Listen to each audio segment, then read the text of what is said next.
Today I'm going to be showing how to determine if a process is running with administrator privileges on Windows 10. So very simple. We're going to start by heading over to our taskbar and we're going to right click on it. And then we're going to left click on Task Manager. I'm going to click on the More Details button at the bottom. And then I'm going to left click on the Details tab. Now I'm going to right click on the column header bar. And then I'm going to left click on Select Columns. Now you want to scroll down until you arrive at the UAC virtualization and the elevated options. You want to click on the button next to elevated and the one next to UAC virtualization, and then you want to left click on OK.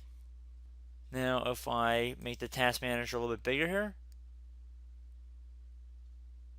you can clearly see that we have a new column where it tells us if the process is running with or without administrative privileges. No would mean it does not have administrative privileges. Yes means it does. So I hope this tutorial helped you guys out, and I will see you in the next video. Goodbye.